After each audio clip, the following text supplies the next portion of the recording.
Hello, and welcome to Ending Physician Overwhelm. I'm your host, Dr. Megan Mello. I'm a family and obesity medicine physician, as well as a certified life coach for physicians. In this podcast, we talk about how the learned habits of people-pleasing, perfectionism, and a lack of boundaries show up in our lives and how they contribute to burnout, exhaustion, and overwhelm. The healthcare system is broken, my friends, but let's not wait for it to be fixed in order to feel better.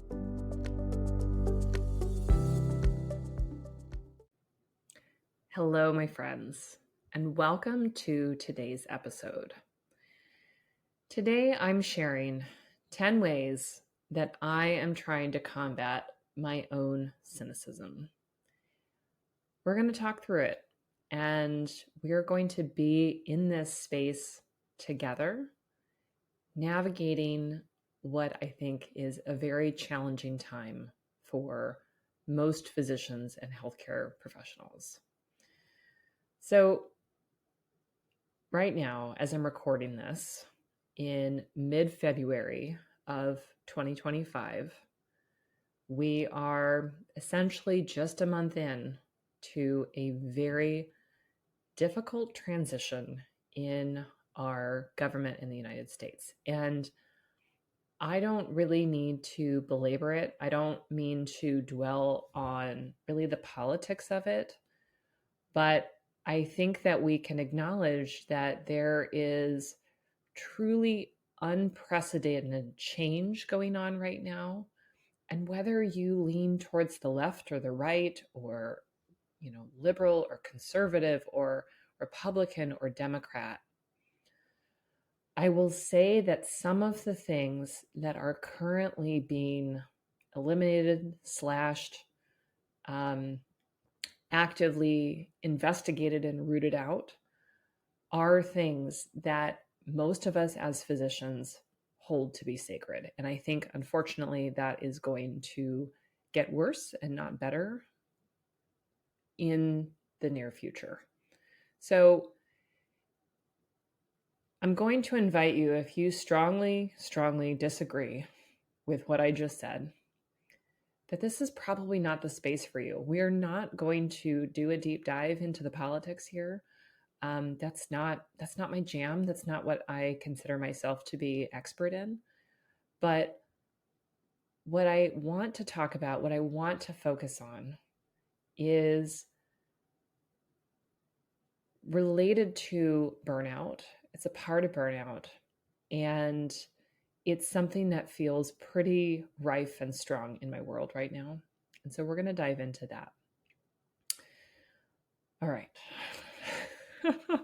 How do we get started? So I've been dragging my feet on this one, as happens sometimes, because I've been struggling. I've been struggling with trying to stay informed of what's happened during the day when I'm busy taking care of patients, or what's happened overnight, trying to not stick my head in the sand, and yet to take care of myself. Now, of course, there's the whole political situation, which is one thing. There are all the uncertainties that are afoot because of decisions that are being made in Washington, D.C. right now, in terms of patients that I have who work for the VA who are uncertain if they're going to keep their jobs. My husband, who does research and has NIH grants, again, all that's been put on hold. So there's a lot of uncertainty, which has created instability. The wildfires in the Los Angeles area, which were so devastating. Of course, the fires are out, but we know that those communities are suffering. We know of the ongoing wars that are present. There is a lot going on in the world right now that is very, very challenging. On the home front, we've had some challenges as well, as all people do from time to time. And I find myself in this space again of cynicism. And if we look at the definition of burnout, burnout has 3 hallmark characteristics, one of which is cynicism, another which is emotional exhaustion, and the third of which is a sense of futility, a sense that nothing you do makes a difference. We can look at that from the medical perspective, in that when we are constantly on the front lines taking care of patients, when we are seeing them at their sickest, when we are seeing them worried, scared, irritable, all of the states of human, right, that show up in our clinics and our hospitals and our emergency rooms, wherever else you might take care of people, right? We know the challenge of doing that. We know the challenge of doing that in a broken healthcare system that has a weird distribution of inequities. We know that challenge, right? And then there can be other places where burnout pops up. That can be in the home with all the challenges and responsibilities that you face, whether you're a parent, whether you're a caregiver for a loved one. You might be a dog mom. There are a number of things that can go on in your home as well that can contribute to burnout. But today we're really tapping into cynicism, because I think for myself, that is what I'm noticing is more flared up right now in me. And as I've been thinking about, what does my community need? What do I want to share with people? How do I want to help people as they are navigating challenges? I'm also in this space of trying to help myself, right? Because like you, I go to work, I take care of patients, right? I come home, I have my home responsibilities, right? We're all in this together. And as I have gone through some of those things, I realize that I really need to step up my self-care in particular ways that I haven't had to think about it for a while, because I haven't been in this place of cynicism for a while. Not to say that we don't dabble here and there, right? Because cynicism is a normal human emotion that all of us will feel from time to time, but being in more of a chronic state of it is a little bit different. Just like you can feel overwhelmed in a moment, but you can also feel overwhelmed for weeks or months at a time, right? So we're talking more about that bigger state of the emotion, not the sort of transient sensation of it. So I've come up with a list of 10 ways that I'm trying to intentionally prevent and or treat my cynicism. And I'd like to share that with you and invite you to have an opportunity to do some of this work on your own. I would recommend, this is one of those episodes where, grab a pen and paper, grab your phone and take some notes, do some thinking as we move through the list, and record for yourself what is important to you. I'm going to touch on some themes, but you might write down particular ideas, particular struggles, particular challenges that you have, and how you are going to use this list rather, in order to help yourself. All right, these are in not really any particular order, so don't assume that we need to rank them in order of importance. I just wanted to create a simple list, and as a recovering perfectionist, I didn't think too hard about what order to go in. So here we are. Number 1, take breaks. Now, as I was thinking about this in a few different ways. One, I was thinking, I need to take a break sometimes from listening to or reading the news, in that there are certain spaces where I traditionally would listen to NPR, for example, on my drive to or from work. And I'm finding myself that sometimes I need to not listen to it. Now, my intention there is not to stick my head in the sand and not be uninformed, nothing like that, but just to say, especially the other day, this was very clear to me. I was driving to work and I said, you know what? Where I am today, how I'm feeling right now, I don't actually want to listen to more things coming down. And so I just didn't listen to anything, actually. I decided that what I really wanted was silence. I have a pretty short commute, which I'm incredibly grateful for. It's only about maybe 10 minutes. And I just decided to have silence, right? That is me actively practicing taking a break, specifically from the news, but also just recognizing that I needed some quiet in my day right then and there. So that is one form of taking a break. Another form of taking a break might be you might need to excuse yourself for a few minutes, or maybe you park the car and you don't go into the house for a few minutes, but you take a very intentional little break that you do something that ends up being net positive in your life, right? And especially in your feelings. So I'm going to give you a silly example, right? You might decide, you know what, when I'm pretty stressed out and angry, I'm going to take a few minutes and do some deep breathing. I'm going to take a few minutes. I'm going to literally take 2 minutes. I might set a timer and I'm going to watch stupid cat videos on my phone because that makes me giggle. It makes me feel good.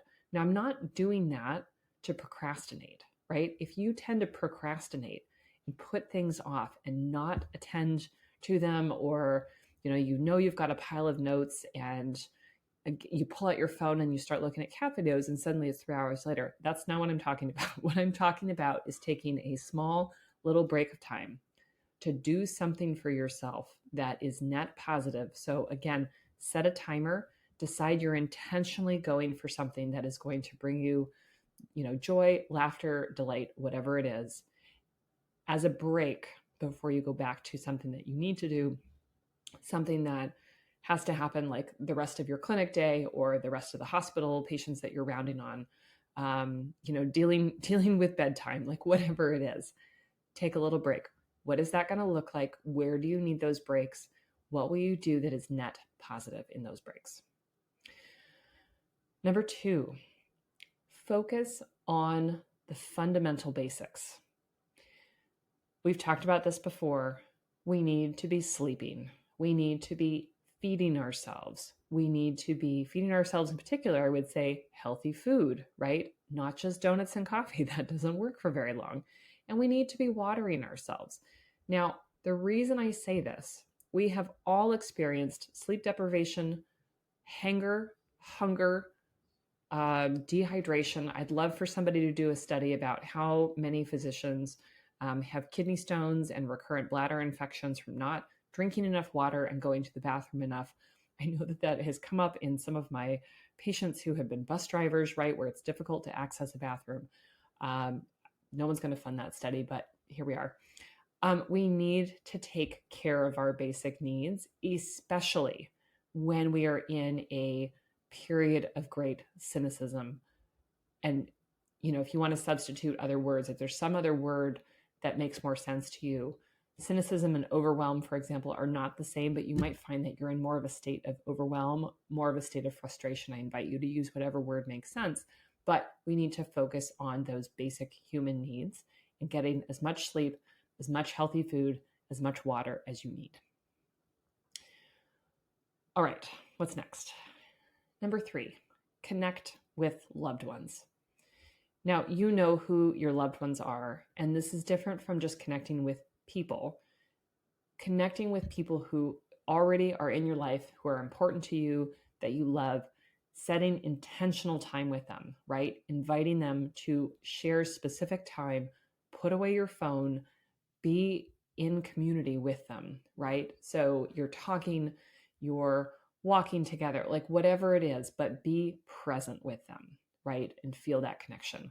I was just chatting with one of my clients earlier who, had made some decisions and she was kind of wrestling in her head about it, but she had 2 long conversations with friends that she hadn't spoken to for a while. And she was feeling a little bit guilty because it had led her to not getting some of her work done. But I had to look at her and ask, do you regret spending that time right now with people who are important to you? And she said, no, I don't. Hold that, right? Hold that connection is important. And yes, you might be surrounded by people all day, right? Patients, staff, whoever, colleagues. That is not the same as connecting with your loved ones. Number 4, actively seek out fun or delight. I'm going to throw another one in here, which is awe. Awe is another emotion that has tremendous sort of transformative effects. Awe is this odd thing. There's books written about it where it is something that sort of, the definition invokes like some fear, and it's usually a sense of something that's either very, vast and large, like the starry sky, or something that's incredibly small, like looking at a tiny snail moving by. That's more of a dialogue on awe than I intended. But what delights you? What is fun? And what can you engage with, even in little bits, that will help to add some goodness to your life? I have had it on my vision board, on the intentions for the year that I have set to participate in aerial yoga. There's some aerial yoga studios that are close to my house. I'd always wanted to do it. It sounded fun. I've been to shows where they do aerial acrobatics. Not going to be doing that anytime soon, but I thought, oh, that looks so fun. And all last year I didn't get around to it. As we were starting to get into this period of difficulty this year, I said, you know what? Now is the time. I'm going to make the time and space because that looks like something that is fun. It looks like something that is healing and restorative. And I have loved doing it, even though I've joked to my friends, it's a little bit uncomfortable, quite frankly, because as you can imagine, thinking when you had a child body and how different that feels as a child body to lay on the floor and maybe sleep on the floor, as opposed to having an adult body and trying to sleep on the floor. They are different sensations. And similarly, twisting yourself up in these amazing silks that are suspended from the ceiling and then wrapping yourself up in such a way that you can flip yourself upside down. There's some discomfort there, my friends. It was a little challenging. I'm not going to lie, but it was also delightful to be able to do something that was so different. And it was so peaceful and healing to lay suspended in these silks in the shavasana, the sort of ending pose where you're still like a corpse, to be hanging in this cocoon of silk and just feel like you're being hugged. So I'm so glad that I signed up for that. I invite you to find what is your version of that you would find fun, delightful, engaging. Go do that. Treat yourself to that, even if there's just some small little version that you can do right now. All right, number 5, sit in your value. This is really challenging for so many of us, but let me tell you a little bit of what I mean. And if this is the first time you're hearing me say that, this is episode 164. I invite you to go back to probably, 10 episodes where we've talked about really feeling connected to your value. So definitely flip yourself back through past episodes and find. But what I mean by this is allow yourself to believe in your own goodness, in your own worth. And we can look at that from our professional credits, if you will, our professional persona. And we can say, listen, I am an excellent physician. I take excellent care of my patients. I am compassionate. I am thoughtful. I am knowledgeable. I have excellent skills. Now, yes, we all make mistakes. Yes, outcomes are not always perfect. Yes, sometimes people don't listen to us or don't trust us. All of those things happen, and yet I can still sit in the value of the care that I provide.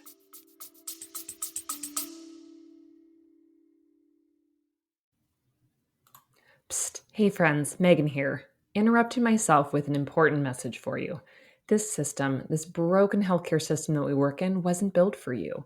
It rewards overwork, expects self-sacrifice, and leaves women physicians burned out and running on fumes. The reward for playing nice and working so hard? More work. But you don't have to play by those rules anymore. In fact, I have a special invitation just for you. Unbound is my signature group program for women physicians. It's your safe space to unravel the habits of perfectionism, people-pleasing, and guilt so you can build a career and a life that actually work for you. The next round starts Sunday, March 2nd, and enrollment is open now. Head on over to my website, www.healthierforgood.com, or scroll down in the show notes to learn more. That is one element of this. Another element is just allowing yourself to believe that you're a good human. And this sounds so silly to say out loud, but I know so many women physicians who walk around feeling like they are not worthy, like they haven't proven themselves. And guys, me too, right? There is a lot of us, there are too many of us who have grown up with this stance of not feeling good enough.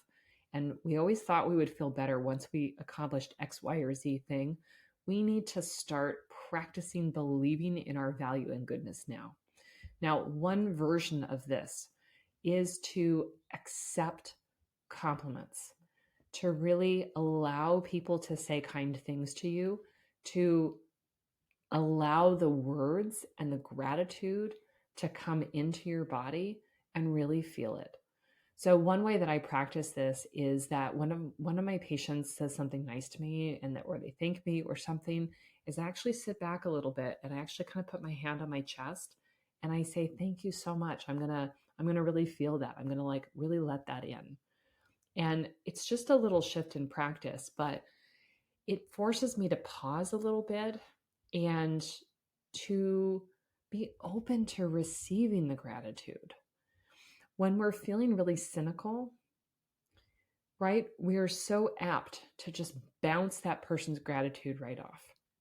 When we are feeling not worthy, we are inclined to not believe the person, to think, oh, they're just saying that to be nice. Oh, they feel like they have to say that. Both of these states are harmful. We need to allow other people's gratitude to come in and sit in the value that we offer as human beings, as professionals. We need to make space for that. I'm going to share something that I shared this evening with the group, which is that there's this idea that when someone takes the time to give us a compliment, to say something nice, to express their gratitude towards us, when we are not willing or able to receive the gratitude, there's actually a little bit of rudeness there. We think we're being humble, but I loved hearing this idea that we are actually reflecting back to them that their gratitude is misplaced in some way, that it's not okay, that that it's not worthy when we are just bouncing it back, that it's too little to be noticed. And I love thinking about it this way because for people pleasers, if we start to believe that not accepting a compliment is actually a little bit harmful or insulting to the person who is taking the time to express the gratitude towards us, that's a little window in. That's a little foot in the door, right? To be able to start to accept, even if we're coming at it from the place of, oh, I don't want to disappoint that person. I hope you see what I'm talking about there. Allow yourself to believe the kind things that people say about you. And again, if we're just going to do that just so that we start to, combat some of the cynicism that we're feeling, I'll take it. It's a place to start. All right, number 6. Same word, very different intention or meaning. Be clear on your values and be clear on how important those values are to you and how they connect to the things, the choices, the situations that come up every day. When we are very clear on what's important to us, what we are not willing to compromise on, what our core values are, that will help us to guide decisions in the face of change, disruption, uncertainty. When you are clear on what is important, and that might be, a core value that you hold, it might be what's important in this particular situation or in this particular setting, that will be your guiding light to helping you in the tough times. So when we are clear on what we will not compromise on, that gives us a really powerful tool that ultimately, like I said, makes it really clear what to do in a particular situation. And our values can change over time. I don't want to suggest that once we've decided what our core values are, that they're fixed and they can never be changed. But when you're clear on what your core values are and you use them to guide your decisions, you are staying in integrity with yourself. And that, my friends, is going to be so important. One of the things that I'm really struggling with right now is that there's so much what feels like to me collusion going on. And when people are not willing to stand up and say, you have gone too far, you do not have the authority or the power to do that, their silence, to me, is a compromise of their values. Now, I am not them. They are not me. Obviously, we all have different values, different decisions that we are making. And I don't know all the particulars of all the people in all the places, right? I try and think for myself, what would I do in this circumstance? And I let my values guide me. And I know that not everyone is going to have that. But when you are very clear on who you are, what is important to you, and you hold on to that, even when you are feeling cynical and worried and fearful and anxious, this will be an important guiding light for you. Number 7, find safe spaces. Now, I'm going to share, because I feel compelled to, that Unbound, Women Physicians Reclaiming Their Lives, has become such an important safe space for women physicians to come together and share their struggles, share their thoughts, share their feelings. And I am so incredibly grateful to have this group as a place for myself and women physicians to come and be able to feel like we are in community and we are supporting each other. Now, the next round of Unbound is going to be starting March 2nd, which is coming up pretty soon, Sunday, March 2nd. And so if you are a woman physician, MD, DO, or MBBS, I invite you to come and check it out. You'll see the link in the show notes. Women physicians working together, being in a safe space, being in community, making changes together, working on habits, working on letting go of people-pleasing and perfectionism, working on setting and maintaining boundaries. It is magic. And I'm so incredibly grateful to the women physicians who are currently in the program. You know where you have safe spaces, and I hope that you have enough safe spaces that you feel that you can be connected. But if you don't, and you are a woman physician, come join us. If you have your safe spaces, know where those are, know who are your safe people, and make sure that you're connecting with them. It is so important for ourselves in this time, right? When you are feeling cynicism, when you are feeling overwhelmed, you need to know who you can connect with, who you can talk to, who you can be yourself with. It's critical. Number 8, be kind to yourself. Be kind to yourself. Be kind to yourself. Again, as people pleasers, as perfectionists, as people who struggle with boundaries, we often have this double arrow where we feel an emotion like cynicism, and then we have a second arrow, which is our shame or self-judgment for having cynicism, right? If you are a parent and you have been angry at your child and acted out of anger, let's say you yelled at them, right? And then later you start beating yourself up because you yelled at them, and how dare you yell at your child when you love this child and you said you would never do it. That is the double arrow, right, that we are talking about. And when we are experiencing a difficult period of time, cynicism, overwhelm, frustration, resentment, right, when we're highly anxious, it is so important that we start to change our inner dialogue and be kind to ourselves, to recognize, you know what? Cynicism is a normal human emotion. It is a normal human reaction that all humans experience from time to time. I'm not a terrible person for feeling this way. And I also can recognize that I am having this difficult emotion and I am going to go take care of myself. I don't have to blame myself for feeling this way.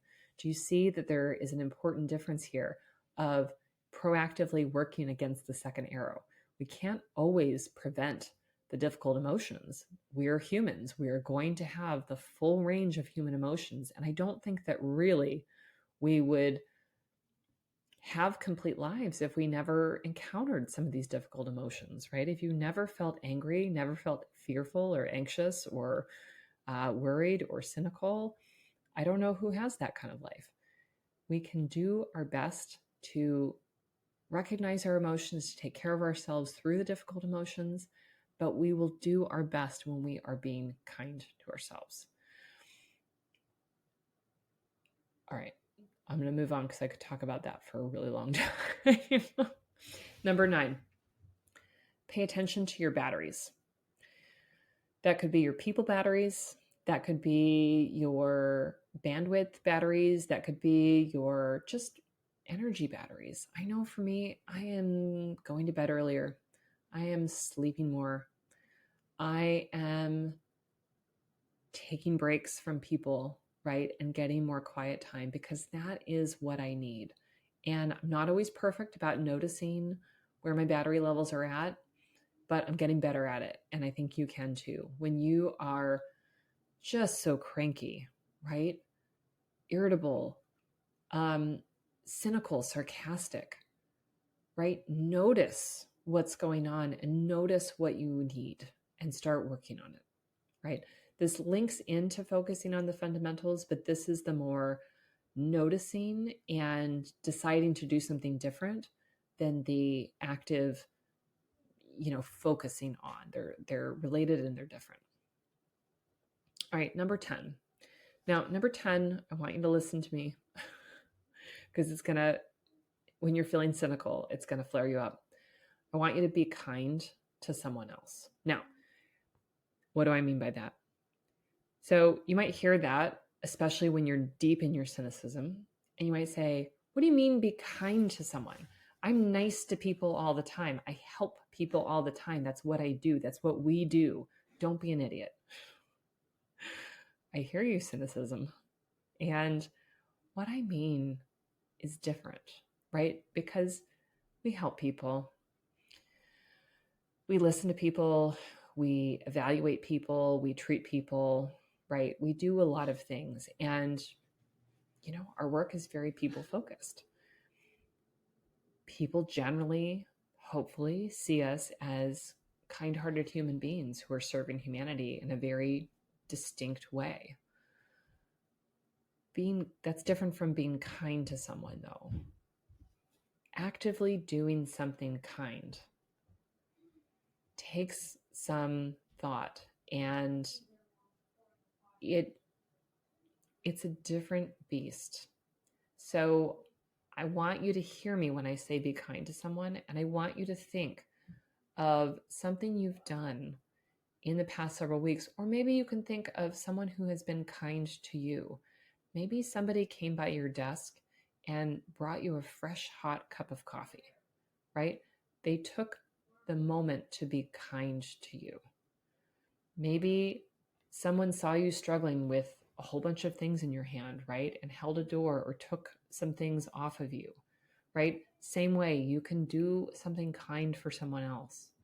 You can let somebody get in front of you in traffic, right? Who's trying to merge. There are little things that you can do.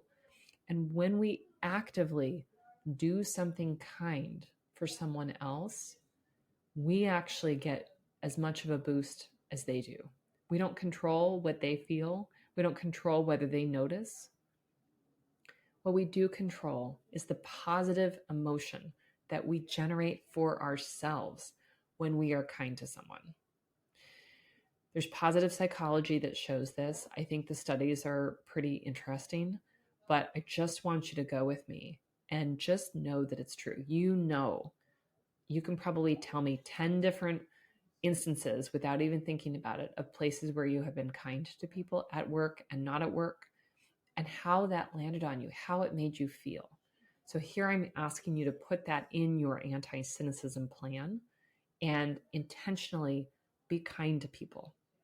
Maybe you're not going to be kind to everyone in a certain way, right? But there are moments when you can choose to be kind that it doesn't cost you anything, and it is net positive. It is something that you gain. All right, my friends. So let me name the 10 things again. This might be an episode that you want to go back and listen to again and again, write down some ideas. But here we are. Number 1, take breaks. Number 2, focus on the fundamentals, by which I mean sleep, hunger, hydration. Number 3, connect with loved ones. Number 4, actively seek fun or delight. Number 5, sit in your value. Number 6, be clear on what your values are, right? So your core values, what are they and how will you hold on to them? Number 7, find safe spaces to be in. Number 8, be kind to yourself. Number 9, pay attention to your battery levels and honor them more aggressively than your default mode. Number 10, be kind to someone else. I hope that you will look at this list. I hope that you will create your own version and flesh it out and keep it someplace where you can refer to it often. You might print it out and put it on the wall. You might keep it on your phone, but have it in a place where you can refer back to it so that as you are in difficulty, you can look at it regularly, that you can intentionally practice some of the items on here for the sole purpose of feeling better, because when we are feeling better and we are taking good care of ourselves, we are better prepared to meet the challenges around us, whether they are inside healthcare or outside healthcare. So I hope that that is helpful. And believe me when I say that I am in it with you and I am actively working on these things, because we are always, always, always learning and growing and a work in progress. My friends, I want to say it one more time as well. If you are a woman physician and you are saying to yourself, oh, I need more of these things. I need some help in figuring out what these things are and how to put them in my life. I need a safe space. I want to be a part of that community. I want you to go right over to your phone, right over to your computer, and check out Unbound, Women Physicians Reclaiming Their Lives. This is my signature program for women physicians, runs for 12 weeks at a time, and the next round starts on Sunday, March 2nd. We meet weekly. We meet in community and talk through different elements that are so critical here. We talk about letting go of people pleasing, letting go of perfectionism, learning how to set and maintain boundaries, right? All of these key components that really actively help us to work against the burnout that we experience in working in a broken healthcare system. This program has been changing the lives of the women physicians who are in it. It is changing my life all the time because I'm so excited and engaged with the work that we are doing together. Come join us. If you have questions about the program, you can send me a message at megan@healthierforgood.com. That will be in the show notes, or you can head right over to my website, which is www.healthierforgood.com. We'll also have links to the program in the show notes. My friends, as always, I am so grateful that you are here listening to me. I hope to meet you. I hope that you will join us in Unbound, Women Physicians Reclaiming Their Lives, again, starting Sunday, March 2nd.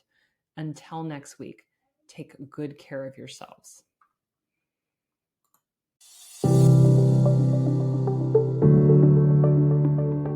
Well, that's our show for today. Thank you as always for listening.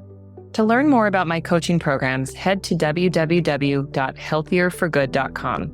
And if you love this podcast, please drop us a review on iTunes or support the show by clicking the link in the show notes. Until next time, take care.